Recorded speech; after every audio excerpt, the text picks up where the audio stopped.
for spacious skies, for amber ways of grain, for purple mountain majesties above the fruited plain. America,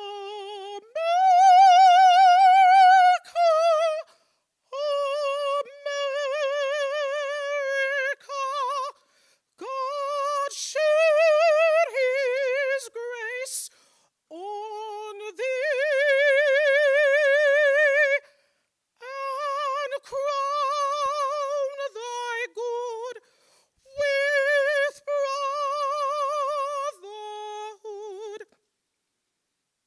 From sea to shining sea, from sea to shining sea.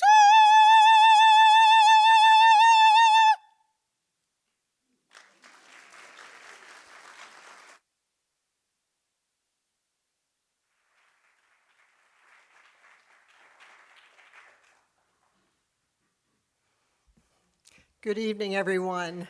As we prepare to celebrate the legacy of Elie Wiesel, I think it's worth noting that Elie Wiesel loved America. He never forgot the faces of the young GIs who came to liberate the camps. So thank you so much for that beautiful rendition of America the Beautiful. I'm sure Elie Wiesel would have appreciated it. So I'm Joan Lorton. I have the honor of serving as the chair of the Board of Trustees of the Echo Foundation. And it's my pleasure to welcome you to this, the 26th annual Echo Awards ceremony, where we celebrate the lives of people who have followed in the footsteps of Elie Wiesel in the sense that they are people who have dedicated their lives to bringing more dignity to humanity, to support justice and understanding. So tonight you will hear from a number of people, students, current students, and also alumni of Echo programs who are indeed echoes of Elie Wiesel. Over the past quarter century, the Echo Foundation has brought thousands of students in the Charlotte-Mecklenburg area.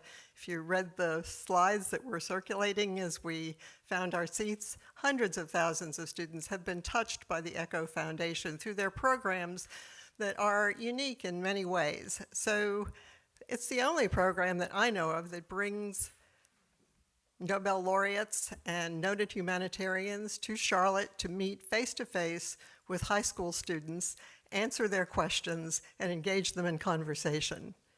Other students prepare as interns to develop curricula on important topics of the day. They share these with teachers. The teachers share them with many, many more students. And in a competitive program that we call the Footsteps of Elie Wiesel, a number of students each year have had the opportunity to actually study the curriculum and then travel to a relevant part of the world, whether it's Rwanda, the Galapagos Islands, or more recently to Poland. So none of this could happen without the support of the many sponsors that we've had for many years here in Charlotte, both individuals and corporations who have given their time and their treasure to make all of this possible. So thank you all of our sponsors for all you've done for many years, and especially for this year.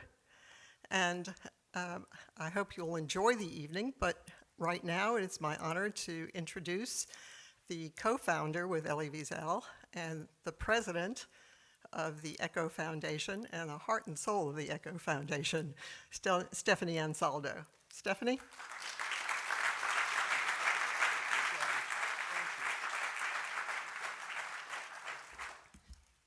Good evening. It's a pleasure to be here tonight to welcome you, new friends and longstanding ones.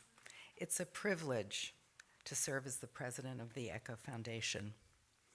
Thank you for joining us on this special night as we learn from our young humanitarians, the Echoes of Elie Wiesel, and celebrate our Award Against Indifference recipient, Charles Bowman.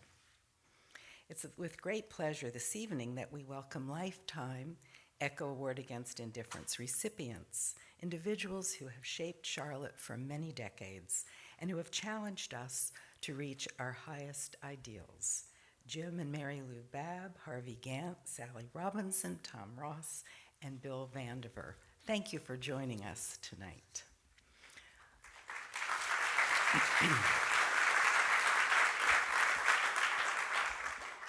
My co-founder, Nobel Peace Prize winner Elie Wiesel, said, "The measure of a person is their capacity for gratitude.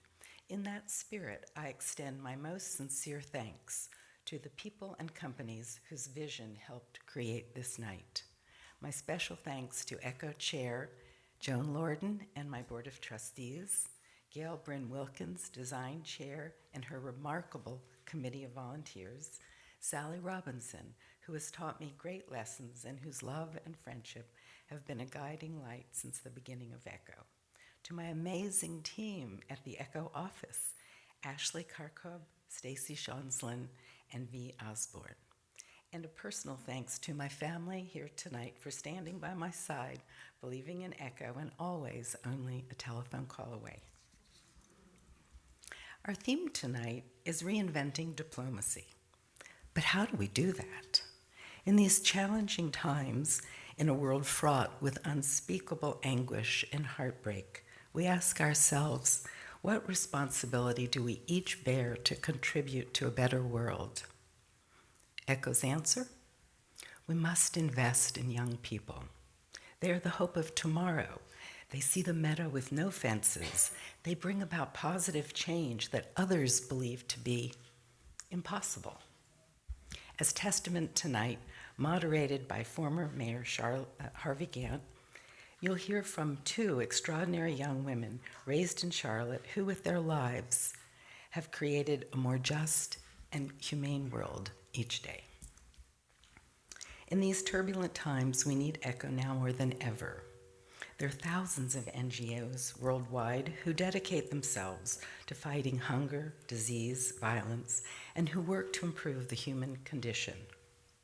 I encourage you to engage with them or with us. Support the good work that speaks to your heart. But as you do this, remember, without your relentless investment in the next generation, in years to come, there will be no one to care. And this is why Echo exists. We believe in the power of young people, and that it is our most urgent duty to develop knowledgeable, compassionate citizens and leaders for tomorrow. We believe in the power of education to inspire our students to become the voices of conscience necessary to create a future built on human dignity, justice, and understanding. We give substance to our beliefs through three major initiatives. Joan touched on these. I can't resist telling you a little bit more. One is the summer internship, where the students develop curriculum for the coming year. This past summer, we had 2 students who devoted themselves and immersed themselves in the topic of reinventing diplomacy. These are the summer internship, then the curriculum is in the reception, and you're welcome to take a sample home and review it, maybe even study. We'll have a quiz for you. See if you can follow the students. Footsteps Global Initiative. This is an experiential program for academically driven students with 6 months study in Charlotte, then 2 weeks intensive travel to locations relevant to the topic at hand. Last year, when we studied Ukraine, we traveled to Brussels, where we visited the U.S. mission to the EU, the German Marshall Fund, and NATO, and then to the International Criminal Court in The Hague. Also across Western Europe, stopping at places of learning. In Poland, the student ambassadors designed a 2-day conference, which included 10 university students from Ukraine. And I give my thanks now to some of you who helped make that possible through your generous donations, because the Ukrainian students, of course, had no money to leave Ukraine, and we were able to fund them and their bus and their professors for 2.5 days. It made a huge difference. I think you know who you are who helped make that happen. And the third initiative is the student dialogue. This morning, nearly 300 students from 10 high schools, including 2 Title I schools, private schools, and homeschooled students, convened right here for dialogue with Justine, Katie, and Paula. Regional students studied the curriculum Reinventing Diplomacy and arrived with their urgent questions for the keynote panel. For 2 hours, the intelligent, compassionate curiosity of our students filled this space, giving voice to the next generation for positive change. And now, a story I love because it reminds me to believe in a dream. It happened more than 25 years ago on the way to Charlotte Douglas International Airport with Nobel Peace Prize winner Elie Wiesel. When, at the conclusion of his visit here, he said, "You can't stop now, you must do more."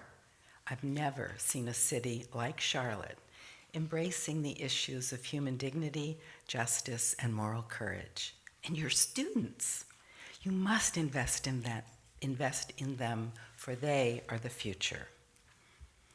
And I will help you. You must do more. These words from the author of Night. How could anyone turn away? And thus, the Echo Foundation was born. Yes, it's true. There's much work to be done. I invite you. Join our work for humanity. Help us invest in students so that they have the opportunities to fulfill their highest ideals and their best dreams. And on November 5th, please vote. Thank you.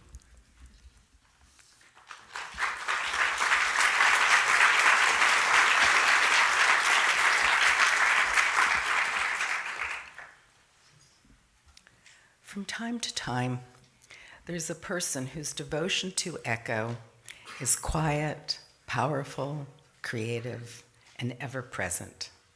Gail Bryn Wilkins has given visual expression to Echo's work for humanity for over 14 years. She has infused many nonprofits with her love of the arts and her belief that education is the answer for everyone. Her commitment has touched the lives of thousands, her selfless work driven by her heart. Florence Crittenden, the Association for the Blind, Metroline AIDS Project, and Charlotte Concerts are a few of the organizations that Gail has helped to shape. To honor Gail's commitment to children, music, the blind, education, we inaugurate the Gail Bryn Wilkins Fund for Excellence in Education. Gail, please join me, and please join me in welcoming Gail to the stage.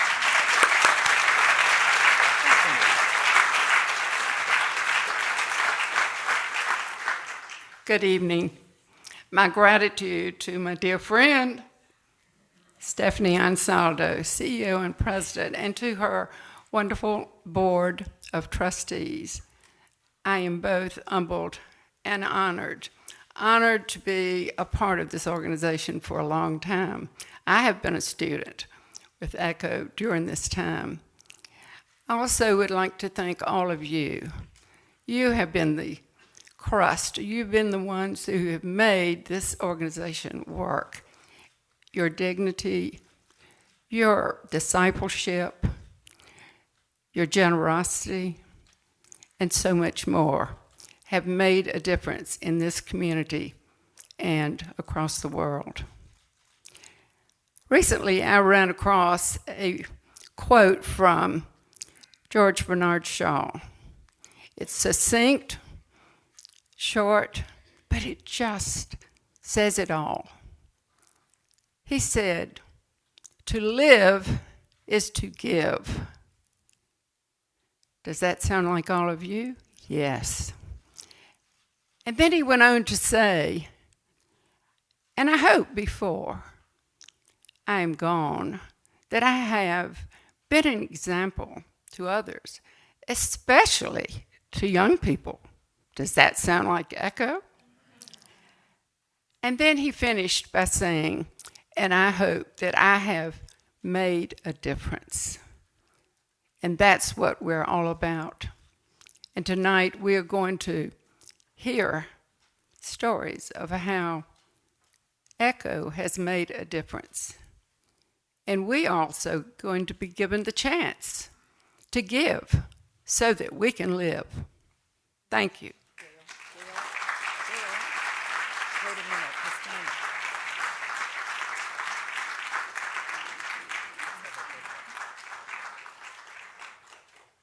Thank you. Thank you, Gail.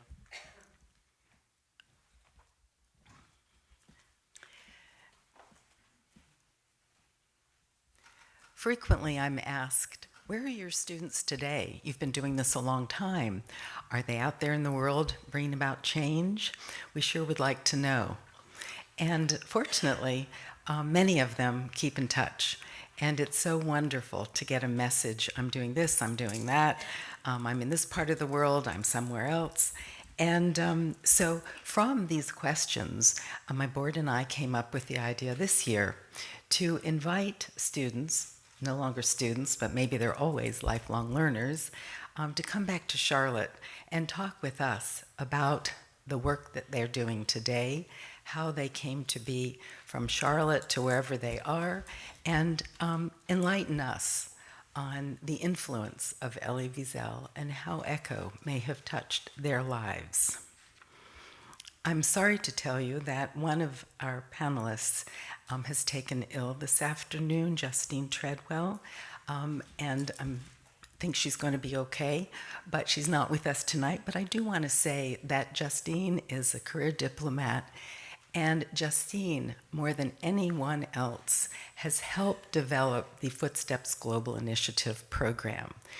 Whenever she comes to Charlotte, we meet, and she says, oh, you have to do this, you have to go there. You'll love Rwanda, it's so beautiful.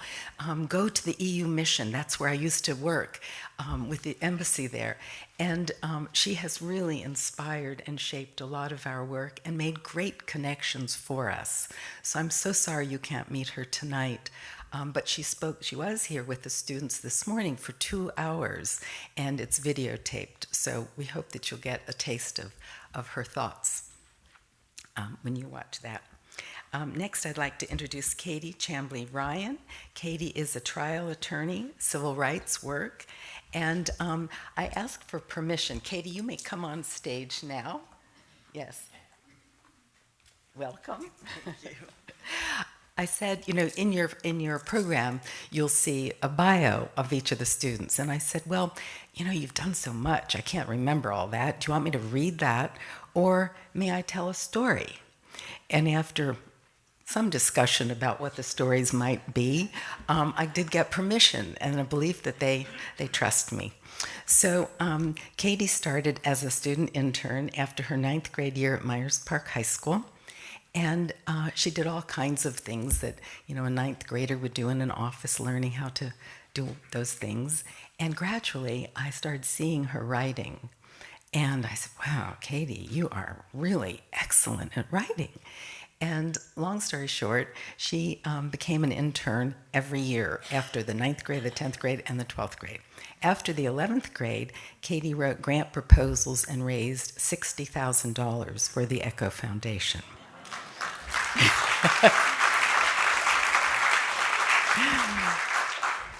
After she went to Swarthmore as a Kohlberg Scholar, she, on the summer program where you could do volunteer work, she went to Otavala, Ecuador, and she was going there to teach English. Well, she arrived, and I get this call, Miss Ansaldo, I'm in Otavala. There are no kids. There's no school. What am I supposed to do here? And she was 17 or 18 years old. And I said, well, Katie, why don't you just sit on the curb? Do you have paper with you? Do you have a pen? Just sit down and start writing, and I bet the children will find you. Sure enough, they did. Katie found them, they found her, started teaching English. She raised money to renovate the dilapidated school, and as a teenager started a U.S. nonprofit, the Village Education Project, where many American students have traveled to teach English to these students. This is what one of our graduates from Charlotte is doing.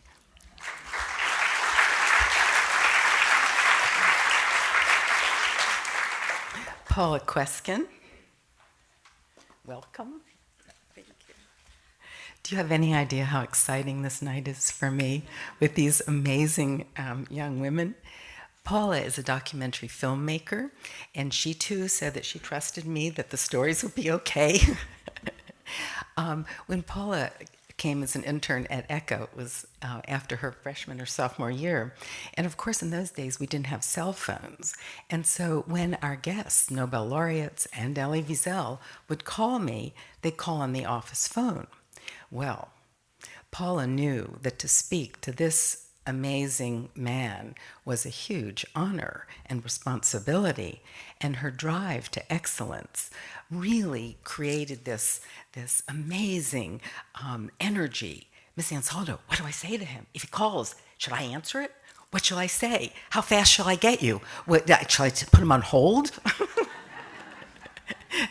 And that beautiful energy and desire to do things well was really an inspiration to me. Such a young girl, caring, knowing, understanding, and a thirst for knowing more.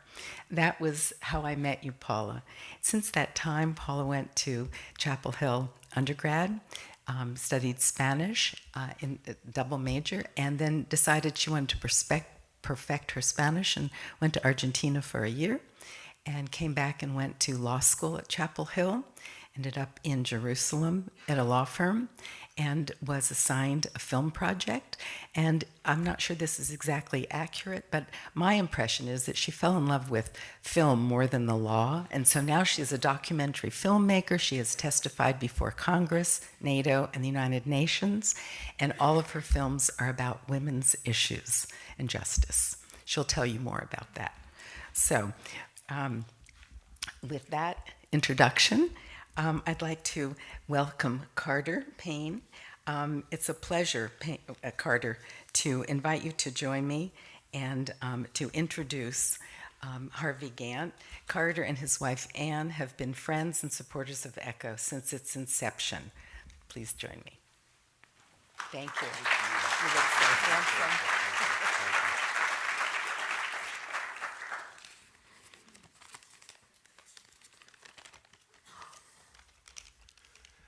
Thank you, Stephanie. Good evening.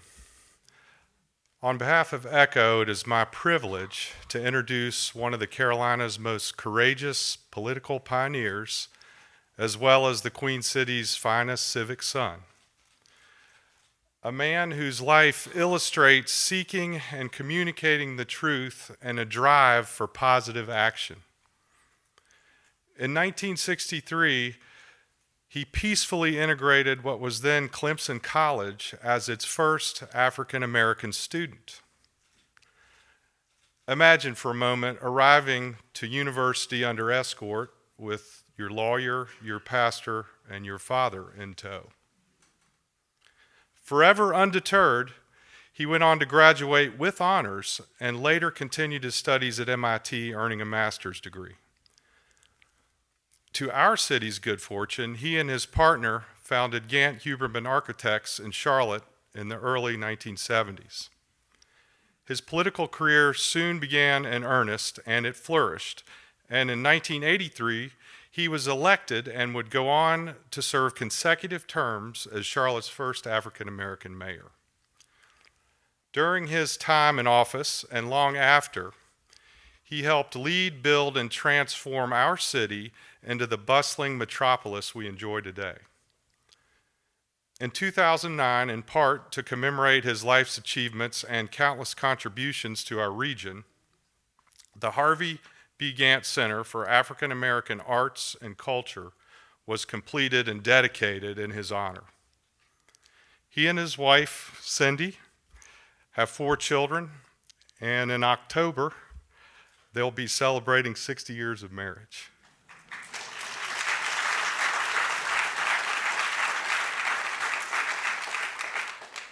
Ladies and gentlemen, the Honorable Harvey Gantt.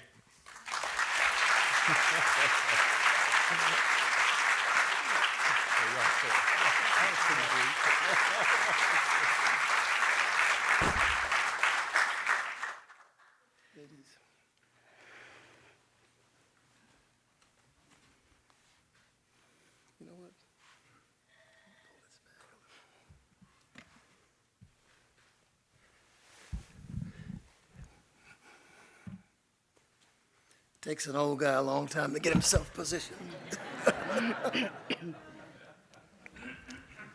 Good evening.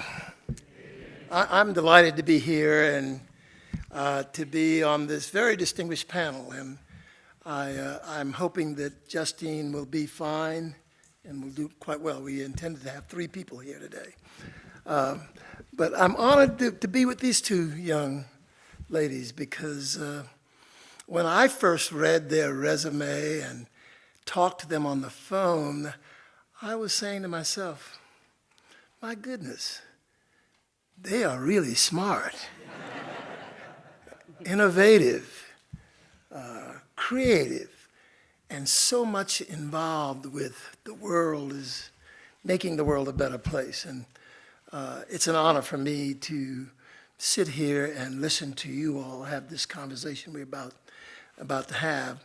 And I want to give a shout out to Echo and for the fact that they are alumni of that program, and I hope somewhere during the opportunity that they will do this presentation that they will share with you how Echo shaped a lot of what the substantial things that they have done over these many years. Katie, I think, said to me, I wonder if you're a little uncomfortable that I'm a woman civil rights lawyer. I said, I did not say that. I said to her, back when I was trying to get into Clemson, there was a female lawyer by the name of Constance Baker Motley. And she said, what? And then she wanted to know when I went to Clemson. I said, it was well before you were born. But it's good to be on this panel with her. The title of the discussion today is Reinventing Diplomacy. I found that to be an interesting topic, and we shared a little bit in some introductory calls that we had with each other. Reinventing diplomacy. Why? Why do we need to reinvent it? It's been around for a long time. Is there something we're doing wrong? And I thought deeply about that, looked at the lives that they've lived, just heard Stephanie say some wonderful things about the hope being young people reinventing diplomacy. And then I thought about the kind of tension that I wake up every morning with, CNN, Fox, MSNBC. This world is, in a lot of ways, in turmoil, at least for a guy who's north of 80 years old. Read the other day, 600,000 or 700,000 refugees from Sudan trying to find a home. The conflict going on in Israel and the Palestinians, the Ukrainian situation with Russia. And here in the United States of America, we are split almost 50-50. And in 50 days, we're going to make a decision. And I wonder, from what I'm hearing, what will happen to diplomacy. I watch our current president and Secretary of State Blinken make countless trips to the places of conflict around the world. And I can't tell, maybe over time we will be able to tell, whether or not the diplomacy he seeks to have will bring about results that will make this a more peaceful world. What I want to hear tonight from you guys, and I think what this audience wants to hear, are your experiences, origin of those experiences, approaches to diplomacy, or the work that you have been doing, and what your thoughts are. Because I often tell my children, who are about your ages, that this thing is going to be left for you guys to resolve. You ladies to resolve. And I'm just anxious to hear from both you, Paula, and you, Katie, about what's going on. So carry on, and I'll step in every now and then, too. I'm happy to follow your incredible charge. Good evening. It's really such an honor to be here, and since I was given permission to talk a little bit about my origin story, I just want to say unequivocally that there is no way that I would be where I am today if it weren't for the Echo Foundation. I can say that with complete confidence that being part of this organization when I was 15, 16, 17 years old gave me the confidence, but also the perspective that I never would have had. And when I was about 14, 15 years old, my late grandma Shirley saw an article about Elie Wiesel and the Echo Foundation in the Charlotte Observer, and she cut it out of the newspaper and she handed it to me and she said, "Paula, I think you should get involved with this." And I'm wearing her necklace today in her honor, and I got a little choked up, Stephanie, when you were talking about your conversation with Elie Wiesel, because I do feel that his legacy continues to have a big impact in my life. And the first Nobel laureate that I was able to meet because of you and the work was Harry Wu. And he was standing in Myers Park High School. I was honored to be there. And I tell this story at nearly every speaking engagement that I go to. But we were standing there as high school students, and he pulled down a map of the world, one of those old-fashioned rolling maps. I don't know if they have them anymore. And he was such a slight man with such an incredible presence. And he pulled out a ruler and he banged it against the world map. And he said, "Look at where I was raised." And he pointed to China. This is a country that's restricted on all sides by mountains, by unnavigable rivers. To the northeast, and he would talk about the different communities, and to the southeast, he said it was a closed, cold way to grow up. And then he moved a few inches to his left, and he took the ruler and banged it against the United States. He said, "Look where you grew up." He said, "Here to the east, you have the beautiful Atlantic Ocean. To the west, you have the Pacific. To the north, you have the wonderful Canadians. To the south, you have the warm Mexicans. You have every opportunity at your fingertips. And what are you going to do about it?" And I will always remember those words. And in that moment, I knew that I would be dedicating my life to human rights. So it is such a profound honor to be here and to carry this on. And I feel so humbled. I said last night, I hope it doesn't mean like I've peaked and this is the end of my career. But it's just such a deep honor to be here, and it was incredibly compelling to be with the students this morning. And so what I would like to say in response to this in terms of diplomacy, I now make my home in Israel, right outside of Tel Aviv. And as you referenced, we have been in the news quite a bit. And one of the things that I think about with diplomacy is the incredible urgency of being connected to our ideals and our values, the ones that Elie Wiesel spoke about and that continue to reverberate, and the ones that Harry Wu gave over to me at such a young age. And these ideals are very simple, but they are critical and invaluable. Ideals of freedom, democracy, equality, and a vision for a better life for all people, and a commitment to humanity. And unfortunately, in the world today, and I cannot impart this strongly in strong enough terms, we are up against ideologies that run counter to that. And so where there is a need for diplomacy and sitting at the table, we always have to understand and recognize who's sitting on the other side of the table from us. And do they share the same commitment to humanity, the same commitment to democracy, the same commitment to freedom? And if they don't, then I really think we need to ask ourselves what kind of shared future we can expect to create with them. Now, I don't think it's hopeless, but I think we have to be very honest with ourselves about the realities that we're all enduring and the different strains of ideologies that are now at war. When I was in college at Chapel Hill, there was a very famous article that came out, The Clash of Civilizations. And I feel like those kinds of conversations are not really being had anymore. There's other conversations about multiculturalism and diversity, and those are very important conversations too. But these things should not distract us from the core of our society and what underpins our society. And so I think it's incredibly urgent and important that we understand who we're engaging with in these conversations and to ensure that we're unabashed in our commitment to these values. Beautiful. Well said. Thank you. Katie. I'm also so honored to be here tonight. And like Paula, I was a student with Echo.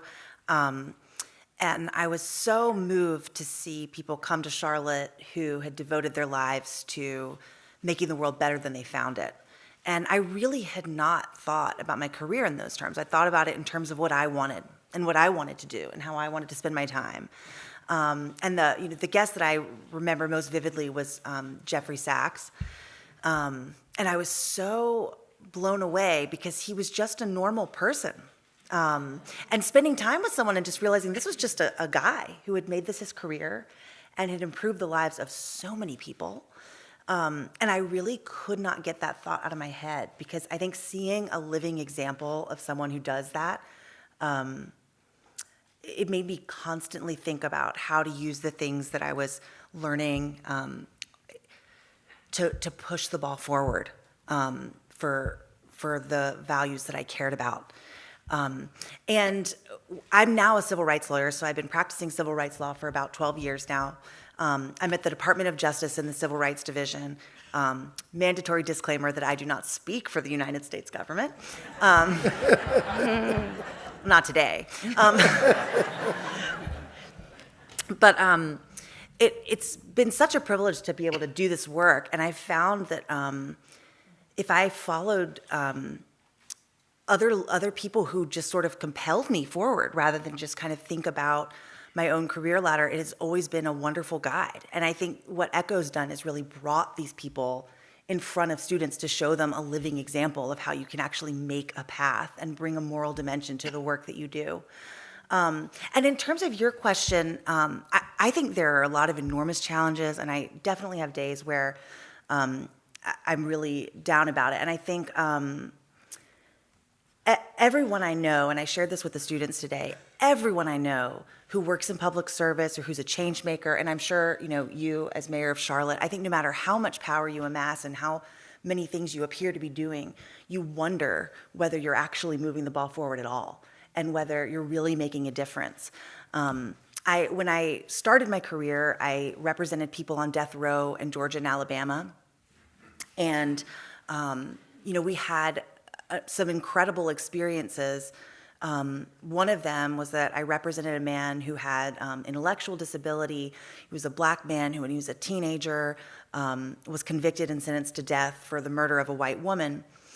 The prosecution struck all of the white jurors, or all the black jurors rather, and he was tried in front of a white jury.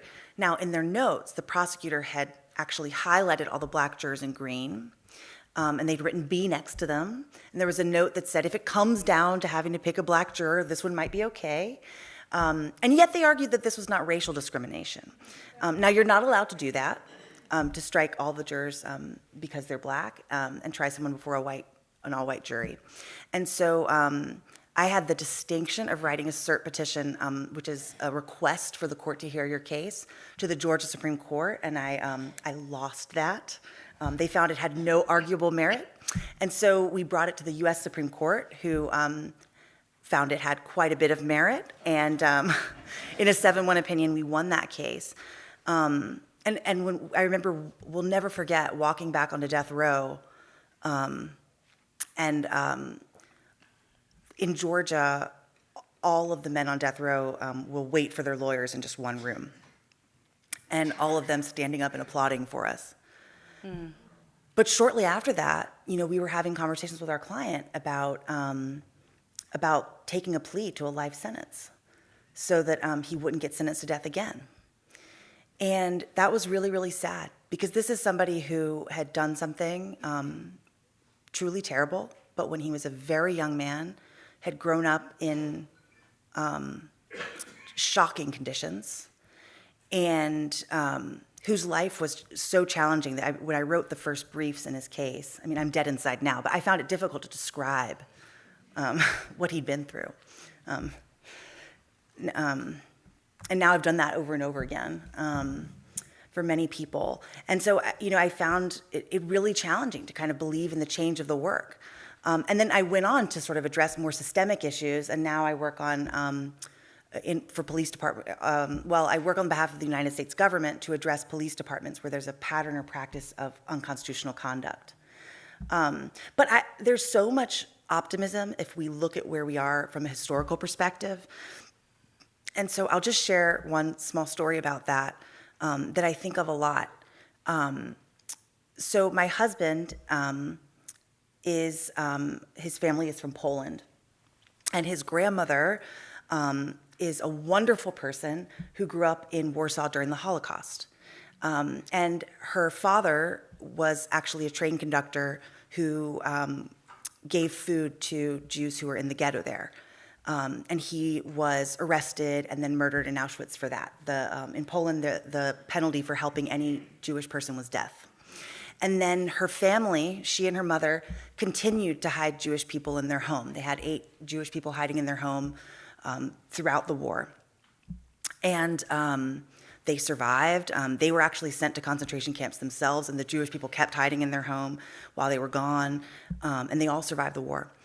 And when I took the job investigating police, and I was put on the case investigating Minneapolis after the murder of George Floyd, she and her friend said to me, well, aren't you scared to investigate and challenge the police? And I thought, no, I'm not scared at all. And the reason for that is because of the civil rights and protections that we have in this country.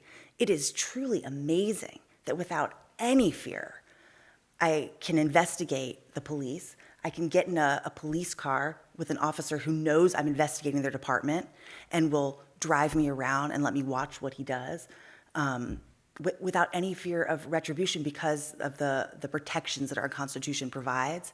And it's really led me to believe, my whole career has led me to believe that those constitutional rights, even when they fall short, are just incredibly strong and incredibly powerful, and need to be protected above all else, beyond political disagreements, beyond, any other value, that we have to sort of keep the foundations of our democracy strong.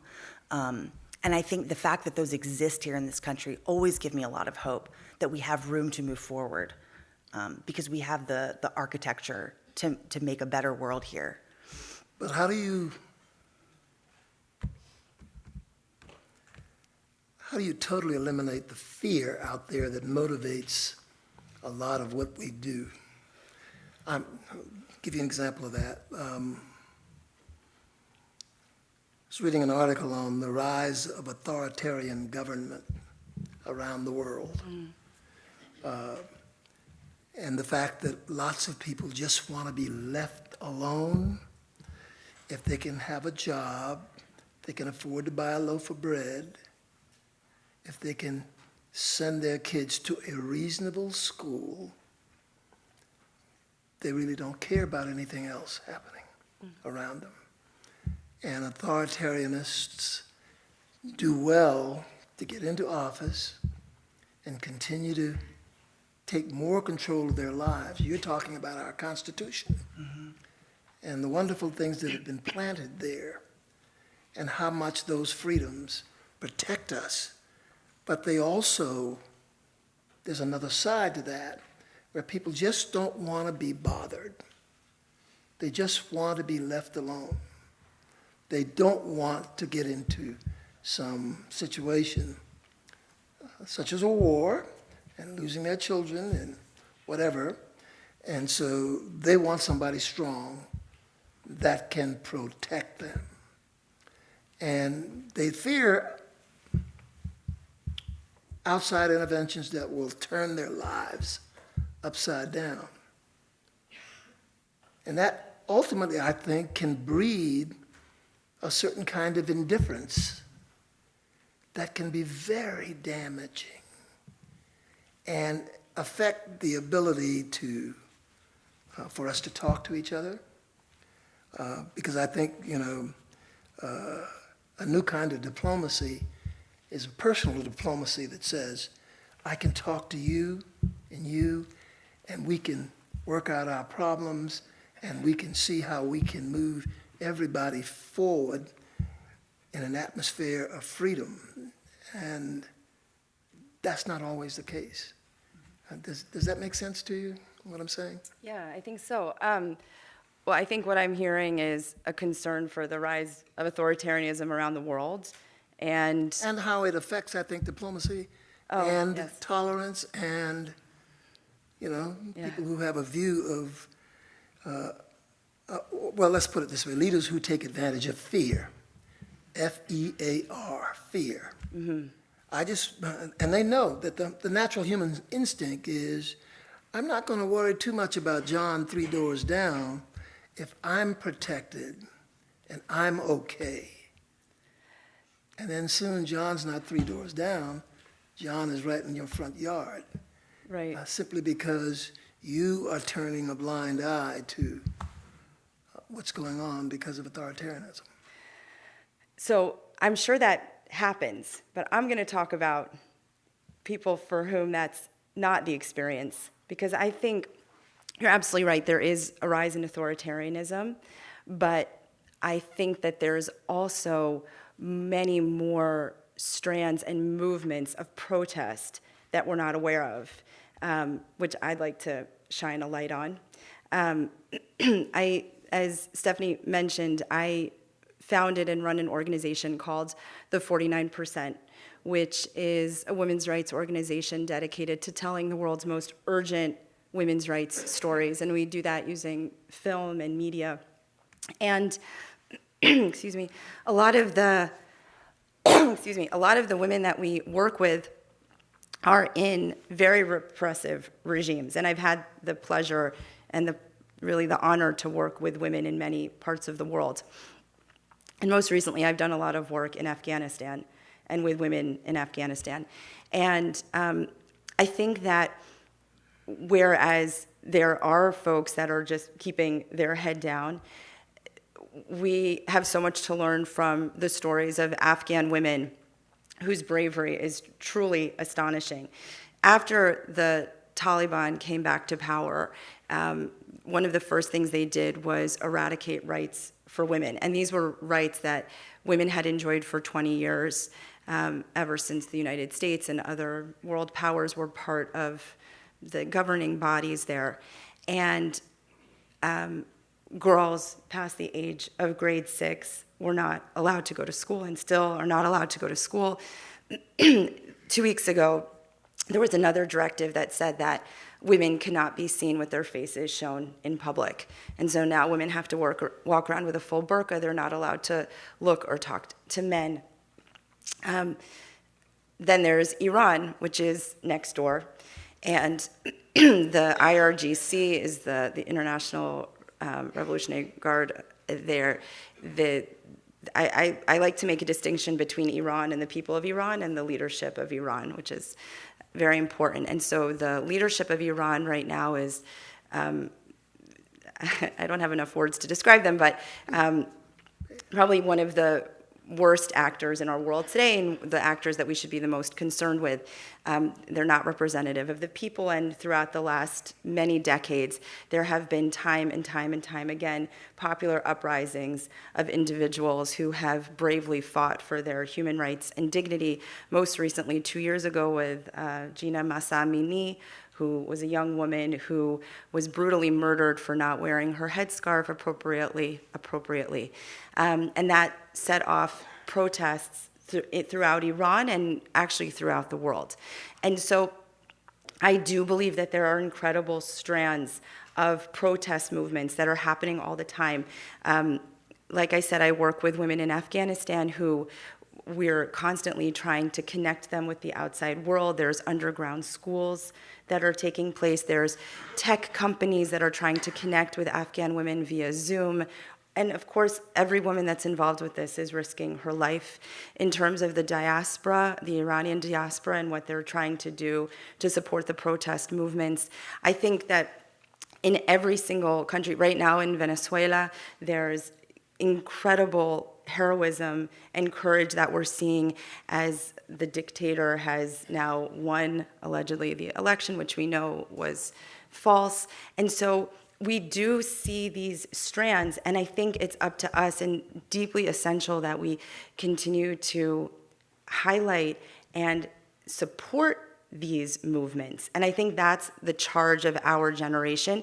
We have so many tools at our disposal to be able to not be indifferent and to really lift up these voices and to continuously shine a light. And so while I do think, of course, there's fear, for every example of fear, there's many, many examples of courage.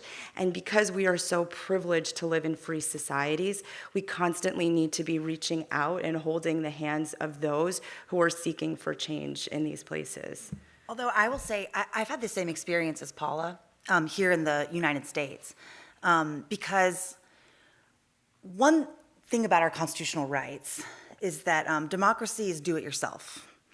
And if people aren't protecting it in certain communities and there aren't people to represent it, it's like you don't have any rights. One of my mentors used to say there are certain parts of the highway where they could put a sign that says Constitution stops here. And it's really true. You know, I've been to communities where everyone is operating as if rights do not exist. Here's how it happens.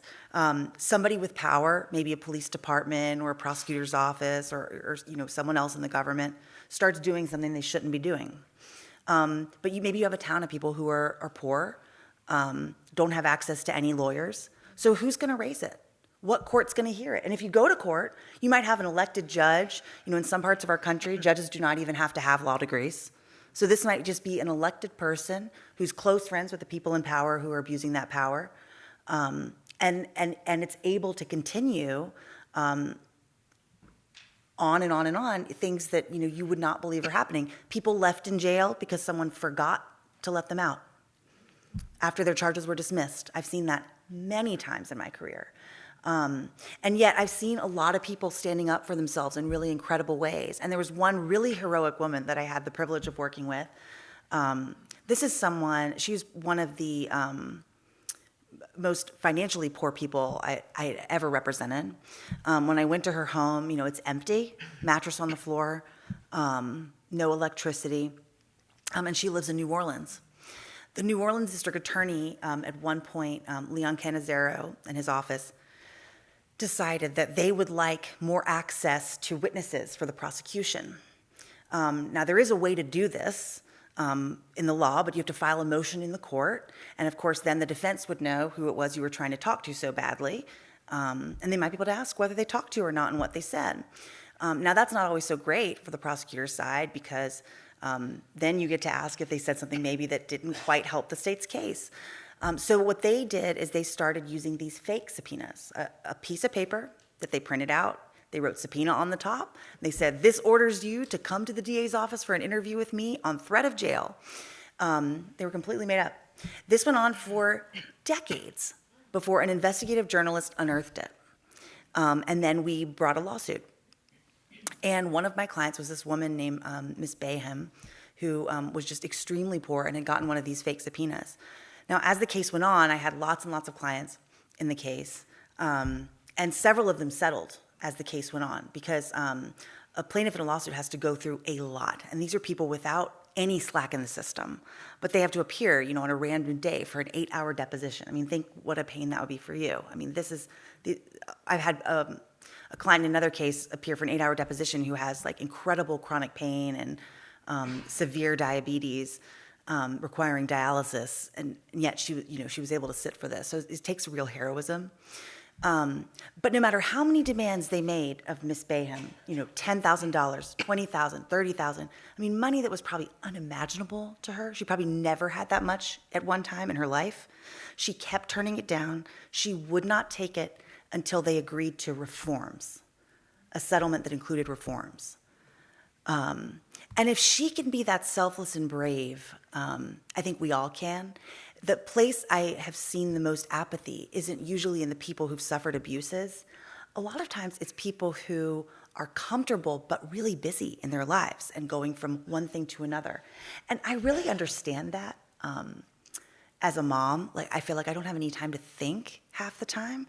And when I do, like when I kids go to bed, my brain is so fried and it's just like Baby Shark, like playing and repeat. Like it's hard to think about anything. And you also just sort of feel like you're just living your day-to-day life and you forget your immediate power that you have in sort of everyday situations. But I think it's really critical to remember that you're a moral actor in the world, and to think pretty regularly, like, what am I doing to make sure democracy's protected and to make sure the world's better than when I found it? And a lot of people's excuse, I think, is sort of, the world is so messed up. I mean, I'm not going to solve Israel-Palestine right now. And no, you're not, but you can take one step.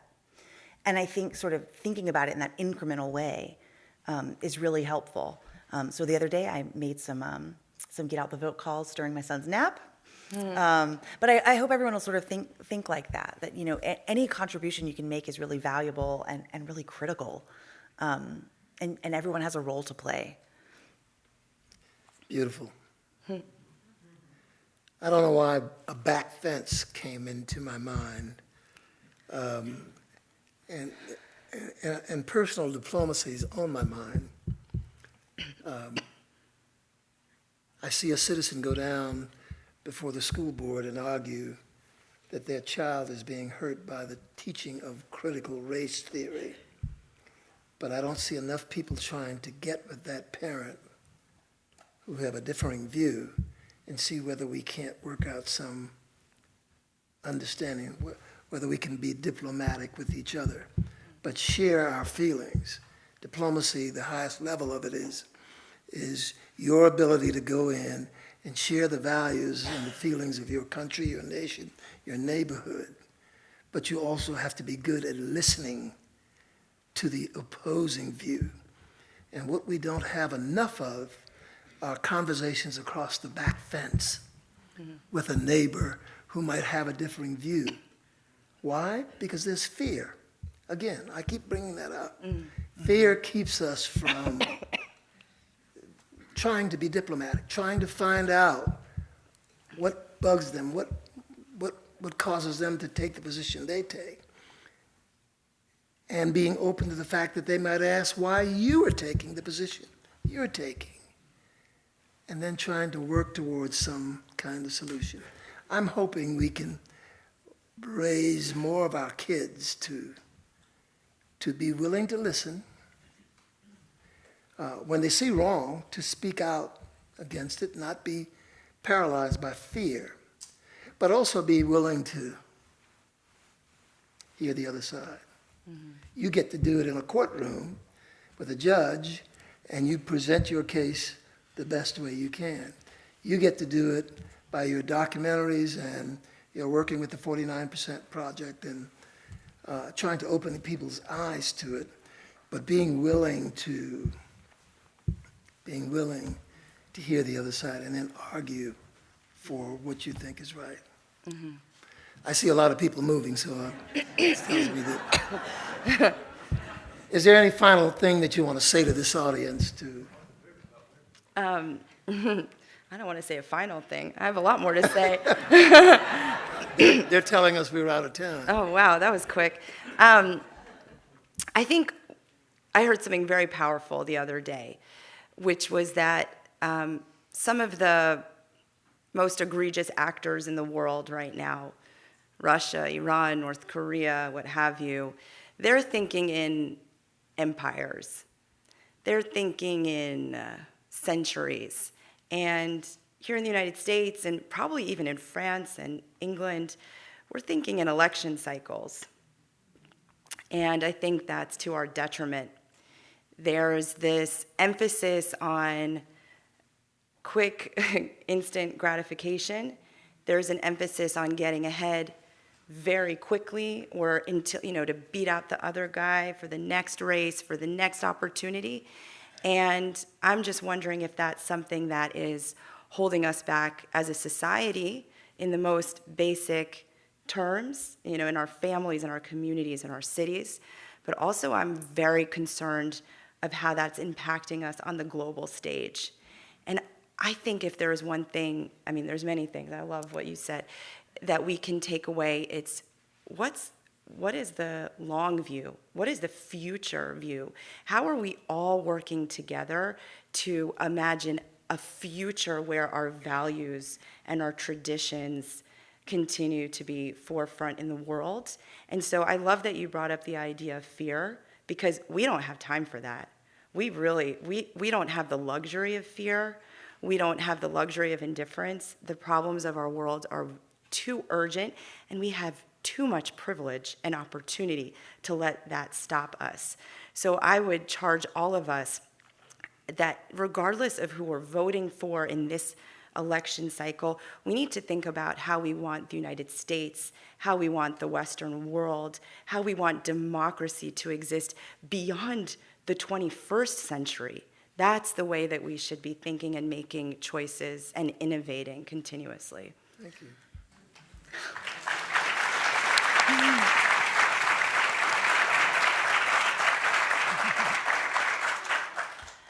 I'll just say, so you mentioned I argue in a courtroom. I don't only argue for my job, although I do enjoy it. But it's actually even more important to build relationships with the other side. I'm in the business of making system change. And you can't just do that with an attack.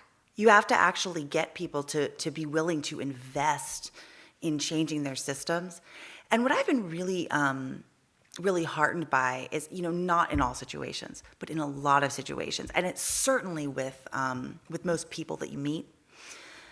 People will have different factual beliefs about the world, but a lot of times you can come together on people's values. So when somebody comes before a board and expresses something about critical race theory, maybe their fear is going to be that their child is going to feel ashamed or marginalized or something. And I guess what I would say to them is that my education about civil rights and Black history is the most empowering thing that ever happened to me, and showed me how much power and privilege I have in the world, and has given me a beautiful career full of meaning, and a way to inspire my own kids and be part of a global and historical journey towards justice. And so I think if you sort of speak to the values that people are coming from, you're often able to move the ball forward. And so that's where I hope people will find common ground. Okay, great. Thank you. Thank you very much.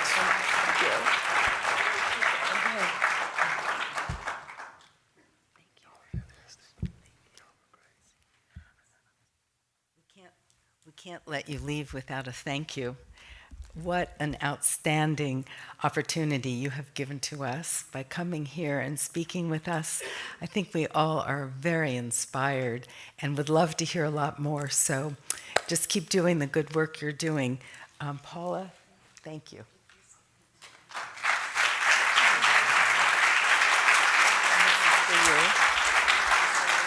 Thank you.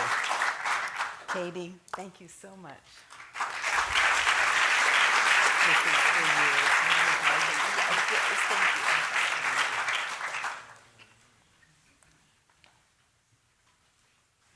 And Harvey, I believe you had the most difficult challenge of the evening, sitting with these two women, trying to figure out what to say about them. And thank you so much for the example that you are for all of us, and for being here tonight and moderating our panel. Thank you. Thank you.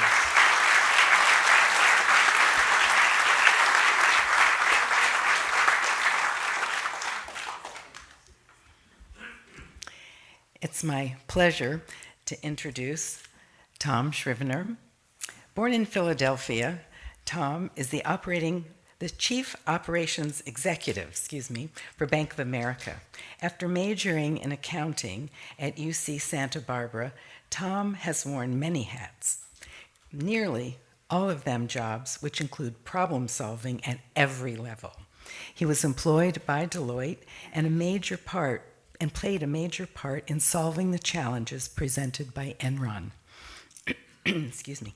Tom describes himself as the head plumber, making things better. That is, of course, when he's not on the sidelines of a Myers Park High School game or a Seattle Seahawks game.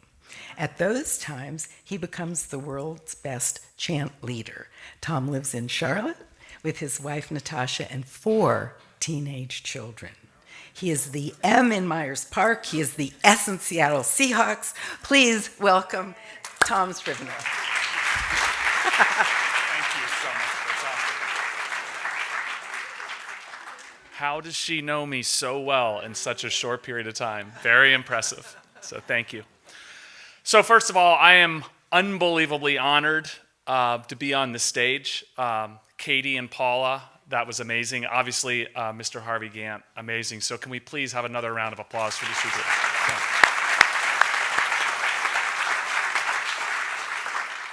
I'm also honored to be in front of all of you. I mean, from what I've heard, this organization has had a huge impact, and my guess is a lot of people in this room are a big part of that. So congratulations to all of you for being behind a cause that's making real impact, and you can count on me joining the family. So, but I am not here to talk about that. I'm here to talk about an amazing individual. So I was reading a little bit more about the Echo Foundation and trying to learn, and you know, it came to lifting the voices who are driving positive action for people kind. So lifting voices up and avoiding indifference, right? And so when I think of Charles Bowman, that's what I think of. I want to tell you a little bit about this individual, if you'll give me 1 to 2 minutes.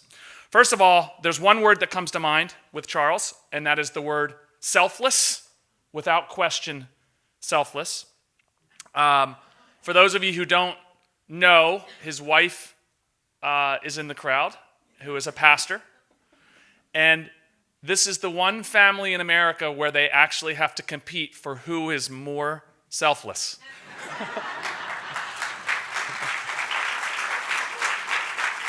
So he may have learned it all from his wife, but maybe he had it on his own. So I worked with him for 15 years at Bank of America. He always put employees first, always put customers first. I just want to give you a few examples where he avoided indifference and he was an advocate. In 2011, we had some challenges in the banking industry. You may remember them. It was not pretty. We had a lot of mortgage customers who we needed to make sure that we were taking care of. It was a very difficult time. Many of you probably remember it. Charles was asked by the bank to effectively be the voice of those customers. So the voice of those customers in our bank, and making sure that as we were making decisions, I was the finance guy, I was not the voice. But he was there to be in the room to make sure that the decisions we were making were decisions that considered the needs of our customers at the time who were in a very difficult place. I think about his time in Charlotte as the Charlotte market president. You may not know exactly what that term means, the Bank of America Charlotte market president, but effectively, it's the person who makes sure that Bank of America at every turn is taking care of one of our most important constituents, which is the community. If the Charlotte community is not strong, Bank of America is not strong in Charlotte. And so Charles's role, working here in Charlotte for his last 4 or 5 years, was to represent the bank and to ensure that he was the voice of the community within Bank of America. So obviously, I could go into many other stories, like on his lunch break, he would go down and feed the homeless pastries. I heard that. That's pretty amazing. I wish I had some video of that. But throughout his entire career and throughout his time in Charlotte, he has constantly tried to do that, tried to give back. So Charles lives to make good things happen, and through his efforts, he has changed lives. So it's my absolute pleasure, my honor, to ask Charles to say a few words. and then we'll get to the award.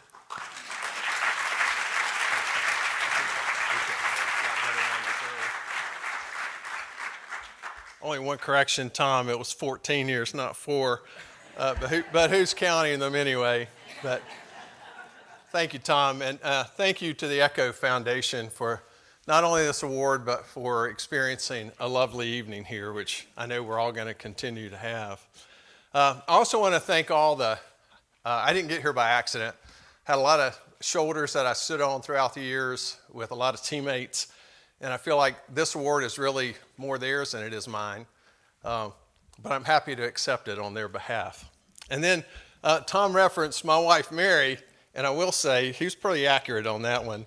Because she's the one force that refuses to allow me to fall into the traps of indifference.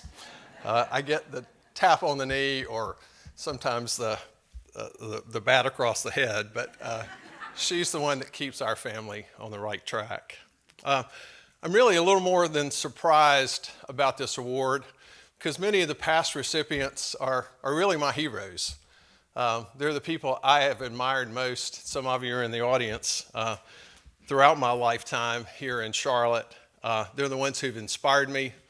They've taught me what the criticality of being engaged in something in the community and why it's so important to do that. And a special thanks to all of you this evening. Some of you here, you didn't know about the Echo Foundation, but you're here because you're my friends. And it feels really, really great to be in the warmth of friendship tonight. So thank you all if you're here on my behalf or on behalf of the Echo Foundation. And thank the panelists.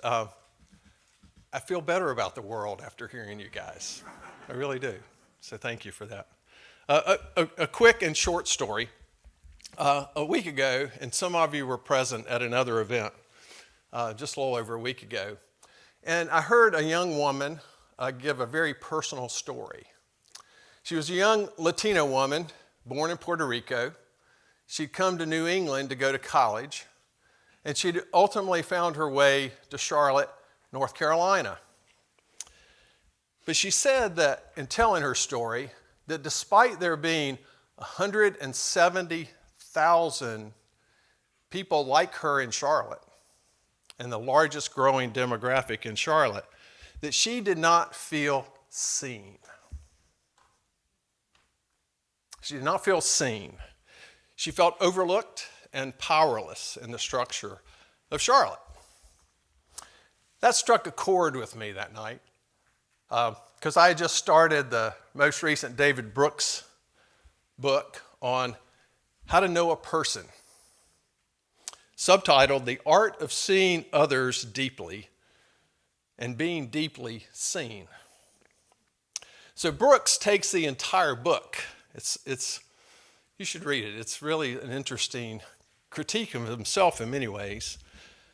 But he takes the whole book to describe how he is personally trying in an increasingly dehumanized world to develop the skills to see people well.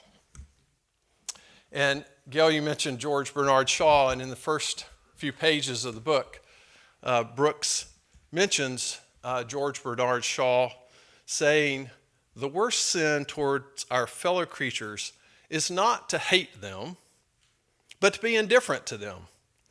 That's the essence of inhumanity." And Brooks goes on, "Human beings need recognition as much as they need food and water. No crueler punishment can be devised than to not see someone, to render them unimportant or invisible. To do that is to say, you don't matter. You don't exist." So Katie and Paula gave us how they're going to change the world. I'd like to say what we can do about our battle against indifference, or as Brooks would say, it is learning how to see people well. It's something we can all do, and we can repeat it every single day. So tonight, I'd just like to ask a favor of you when we break from here and we're being more festive, that you make a person feel seen and understood. That may be someone you're close to. It may be someone you've never met before. But remember that daily encounters matter. I hope that tonight is one where we can help each other be seen and understood. Thank you.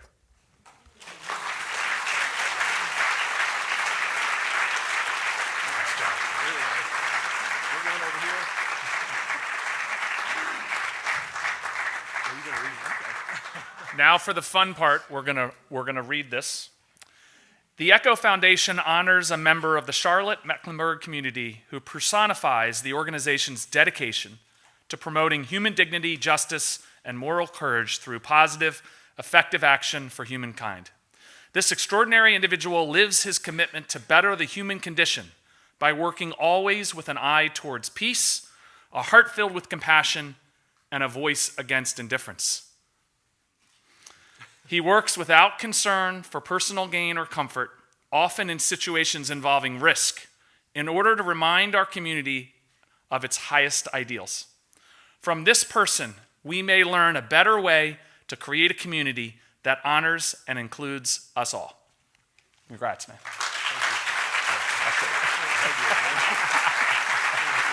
Thank you.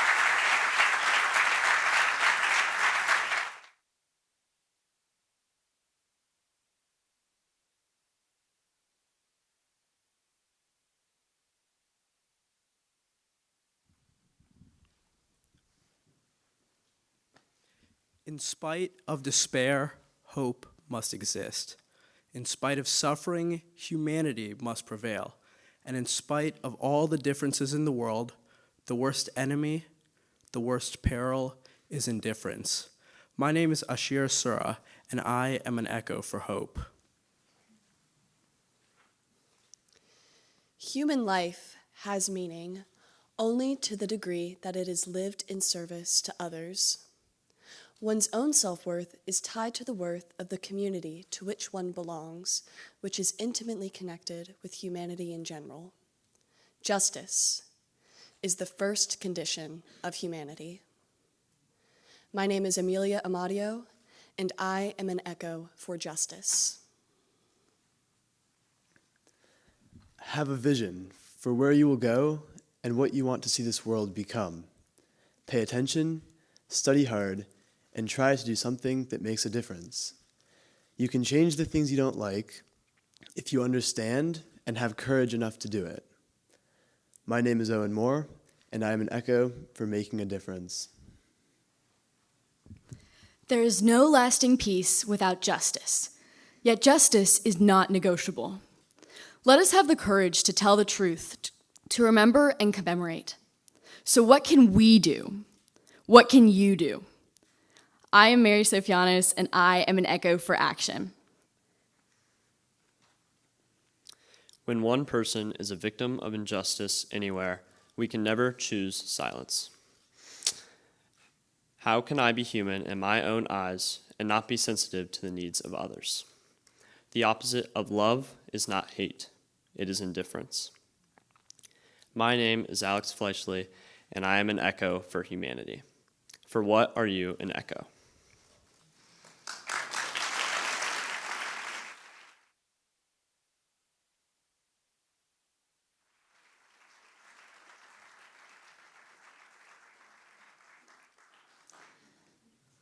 Hi, everyone. It has been such an honor to be with you all tonight, and especially to represent the Echo Foundation, which has made such an enormous impact in our lives and just created a model for us to build our lives on.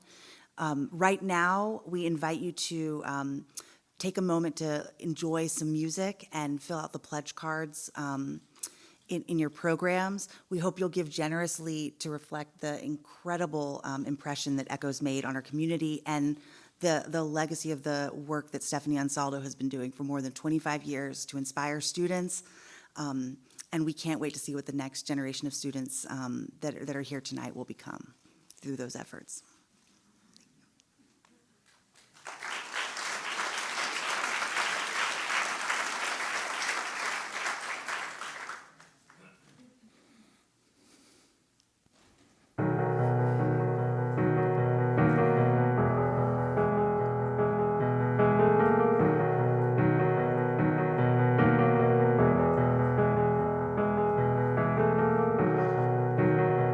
Imagine there's no heaven. It's easy if you try. No hell below us. Above us only sky. Imagine all the people living for today. Imagine there's no countries. It isn't hard to do. Nothing to kill or die for. And no religion too. Imagine all the people living life in peace. You may say I'm a dreamer, but I'm not the only one. I hope someday you will join us, and the world will be as one. Imagine no possessions. I wonder if you can. No need for greed or hunger. A brotherhood of man. Imagine all the people sharing all the world. Oh, you may say I'm a dreamer, but I'm not the only one. I hope someday you will join us, and the world will live as one.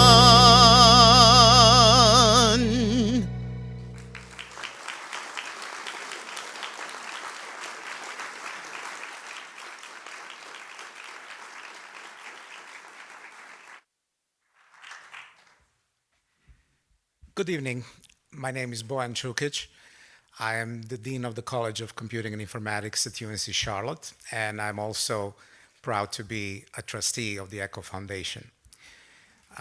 First of all, such a beautiful song and such a beautiful interpretation. Thank you very much.